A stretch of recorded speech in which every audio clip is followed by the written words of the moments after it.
Alhamdulillahirabbil alamin. Assalatu wassalamu ala asyrafil anbiya'i wal mursalin sayyidina wa maulana Muhammadin wa ala alihi wa sahbihi ajma'in. Amma ba'du. Pertama-tama marilah kita memanjatkan puji syukur kehadirat Allah Subhanahu wa taala karena berkat limpahan nikmat dan karunia-Nya kita dapat berhadir di dalam kelas ini walaupun masih dalam via online, via Google Meet, namun semoga tidak mengurangi semangat kita dalam belajar. Kemudian salawat dan salam tak lupa kita aturkan kepada junjungan kita Nabi besar Muhammad SAW, kepada sahabat, kerabat, dan para pengikut beliau hingga akhir zaman. Sebelum memulai pembelajaran hari ini, alangkah terlebih baiknya kita berdoa bersama-sama terlebih dahulu. Bapak minta ketua kelas untuk memimpin teman-temannya berdoa. Monggo Mas Raffi dipimpin teman-temannya berdoa terlebih dahulu ya. Mas Raffi ada? Tolong di on cam ya. Kameranya tolong dihidupkan. Nanti setelah berdoa dimatikan lagi tidak apa-apa.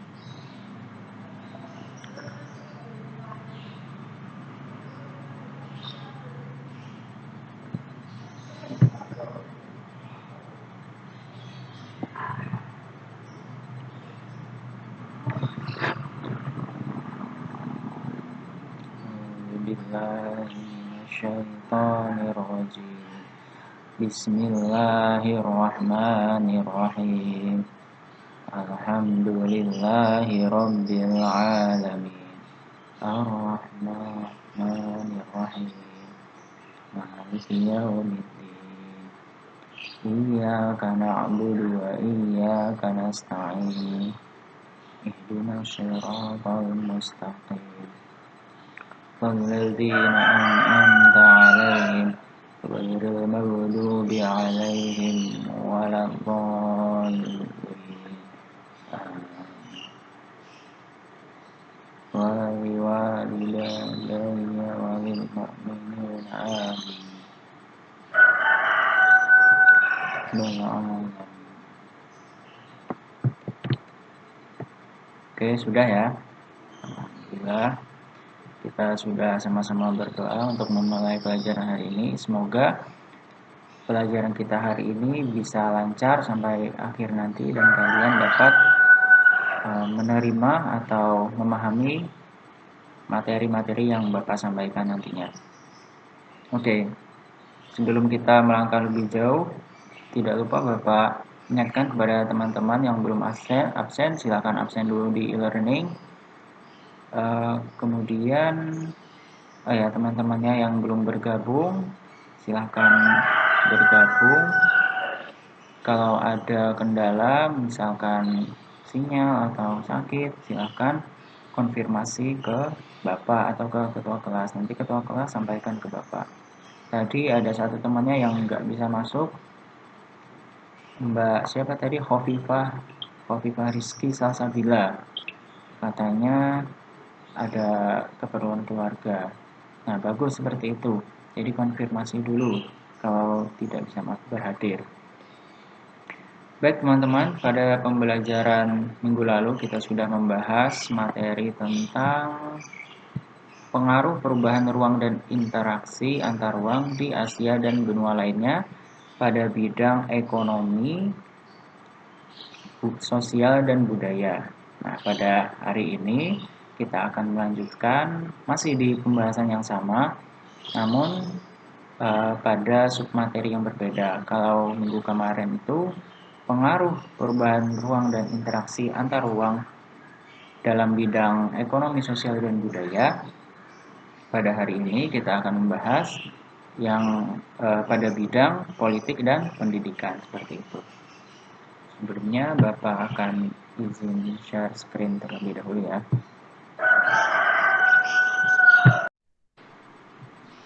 Sebentar.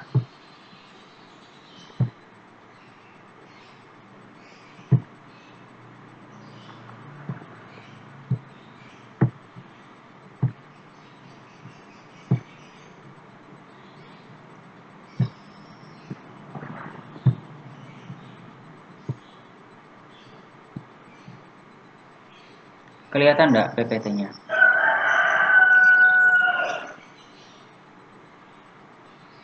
Kelihatan ya? Ya. Oke. Teman-teman, pada hari ini kita akan membahas materi tentang pengaruh perubahan ruang dan interaksi antar ruang di Asia dan benua lainnya pada bidang politik dan pendidikan. Nah, adapun tujuan dari pembelajaran hari ini, Bapak berharap yang pertama, kalian dapat menjelaskan pengaruh interaksi antar ruang terhadap politik dan pendidikan. Yang kedua, kalian dapat menganalisis pengaruh interaksi antar ruang terhadap kehidupan dalam bidang politik dan pendidikan. Selanjutnya, bentar.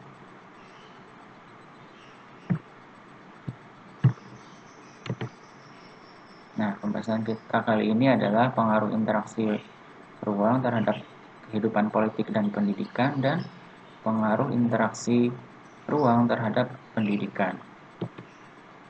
Nah, di sini Bapak sudah punya 3 contoh gambar.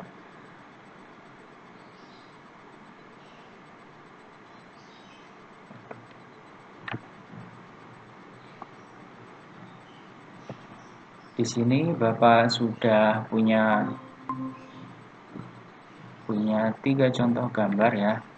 Tadi putus ya? Kelihatan enggak?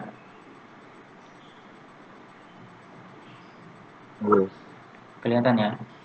Sini Bapak sudah punya 3 contoh gambar tentang yang berkaitan dengan tema kita yang pertama, yaitu pengaruh terhadap kehidupan politik. Sebelumnya ada yang bisa menjelaskan apa yang kalian tangkap dari gambar nomor 1 itu? Ya, Bapak ingin bertanya, coba kamu berikan contoh sikap politik negara Indonesia terhadap negara lain. Seperti yang Bapak contohkan tadi. Misalnya, Indonesia mengecam tindakan Israel terhadap Palestina. Nah, kamu coba berikan contoh yang lain selain itu.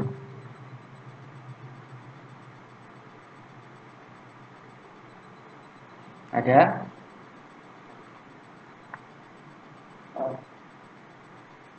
Gimana Mas Yangki? Bentar, Pak. Iya. Lagi mikir.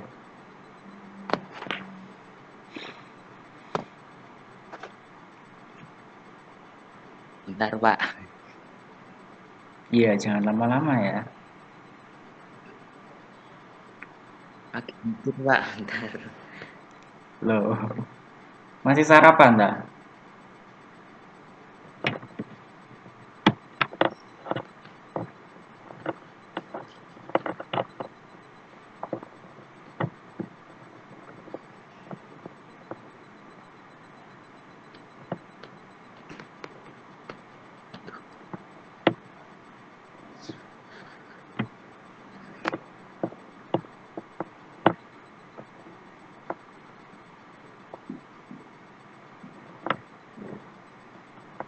Gimana Mas Yangki?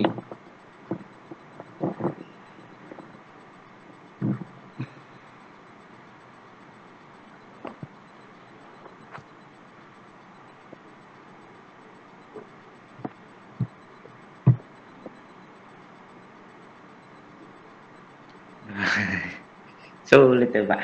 Sulit ya?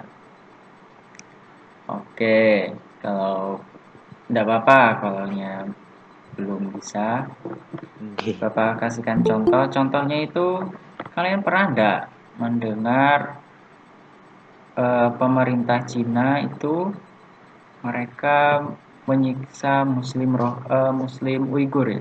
Pernah dengar itu beritanya? Belum. Belum. Wah, kalian ini jangan-jangan kalian ini cuma main game terus ya di rumah. Sekali-kali baca berita gitu.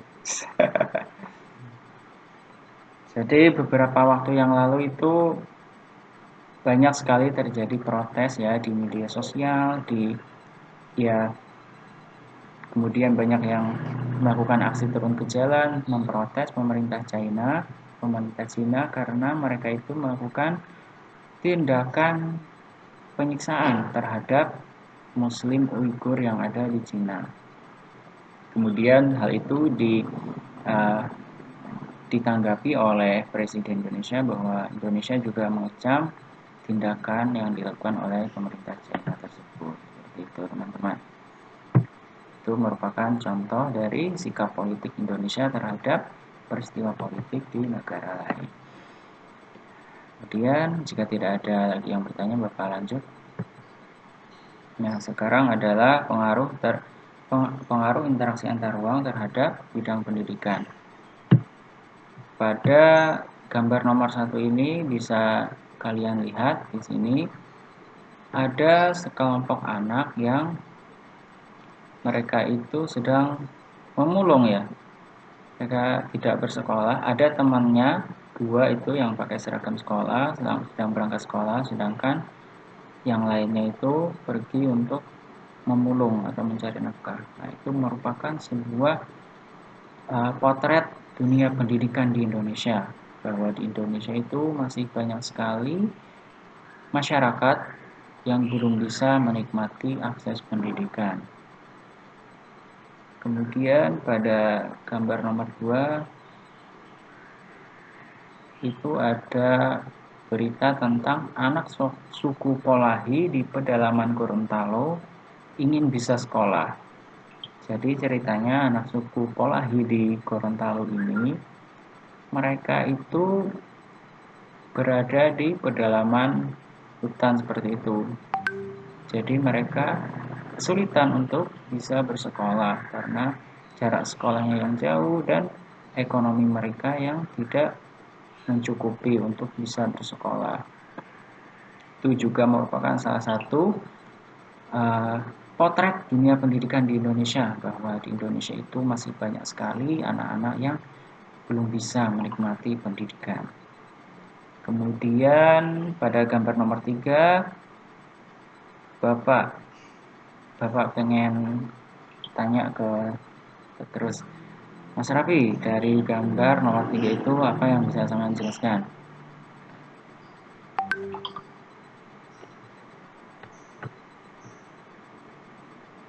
Gambar itu gambar anak-anak yang bersekolah di tempat atau sekolah yang kurang sarana belajarnya.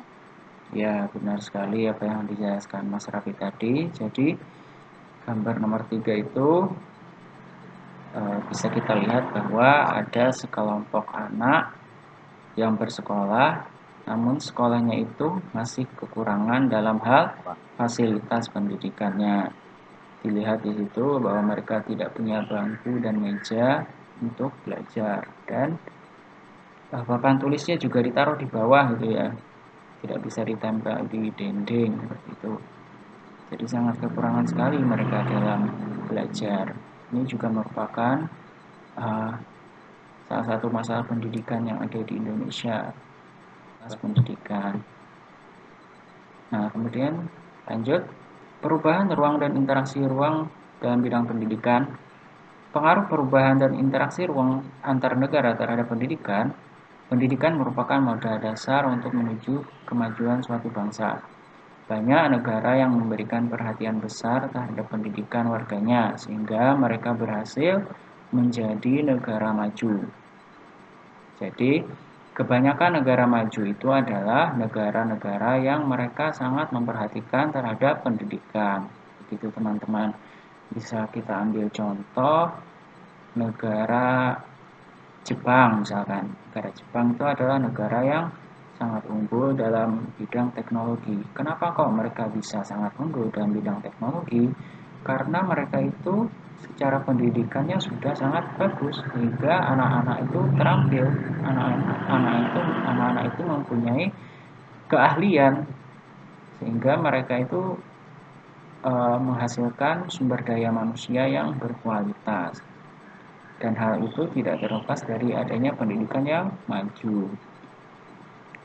Walaupun demikian, sebagian negara masih tertinggal dalam hal pendidikan.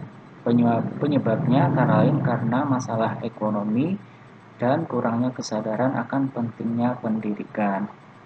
Jadi di sebagian negara yang berkembang dan negara yang miskin,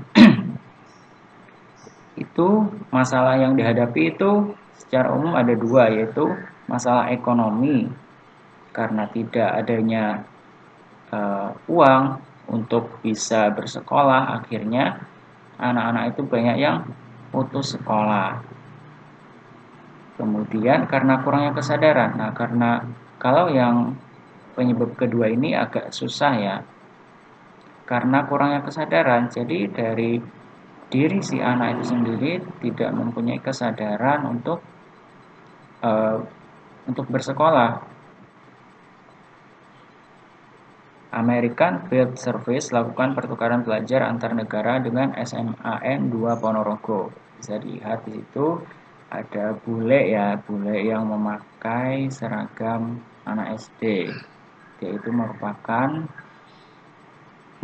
siswa yang melakukan pertukaran pelajar ke SMAN 2 Ponorogo. Jadi siswa dari SMA Ponorogo ini dikirim ke luar negeri, sedangkan siswa yang dari Amerika itu dikirim ke Indonesia untuk belajar di Indonesia. Itu merupakan salah satu bentuk dari kerjasama antar negara dalam bidang pendidikan. Seperti itu teman-teman. Tidak ada yang ingin bertanya lagi. Pembelajaran hari ini Bapak cukupkan terlebih dahulu. Sebentar ya.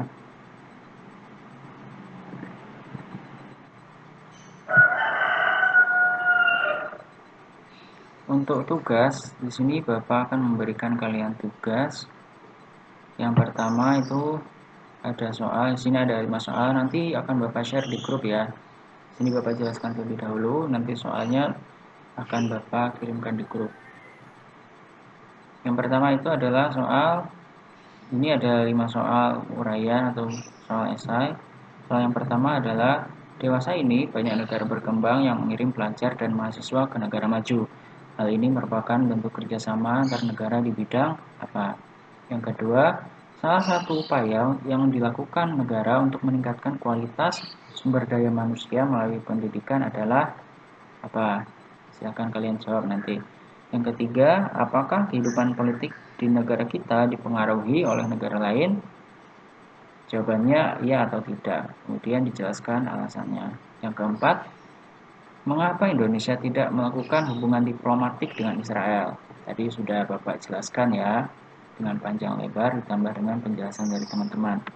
Dan terakhir, menurut kalian, mengapa masih ada sebagian negara yang masih tertinggal dalam pendidikan? Jadi kemukakan alasan kalian atau pendapat kalian, kenapa yang kekurangan atau tertinggal dalam bidang pendidikan, seperti itu teman-teman.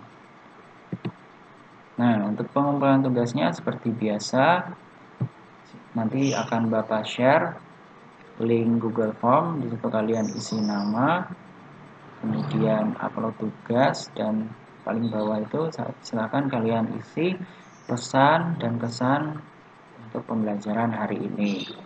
Seperti itu teman-teman. Baik, karena tidak ada lagi yang bertanya, Bapak cukupkan sampai di sini. Semoga apa yang Bapak sampaikan hari ini bisa bermanfaat untuk kalian. Dan jangan lupa, minggu depan, kalau tidak, minggu depan sudah mulai tatap muka ya? Gimana ketua kelas? Nggih. Sudah mulai tatap muka ya? Oke. Kalau sudah mulai tatap muka, persiapkan diri kalian fisik dan juga mental. Jangan lupa untuk selalu jaga kesehatan. Baik, terima kasih teman-teman atas partisipasinya dalam pembelajaran hari ini. Bapak akhiri sampai di sini. Nanti soal tugas-tugasnya Bapak share di grup ya. Silahkan yang ingin keluar, silahkan keluar. Bapak akhiri. Assalamualaikum warahmatullahi wabarakatuh. Waalaikumsalam warahmatullahi wabarakatuh.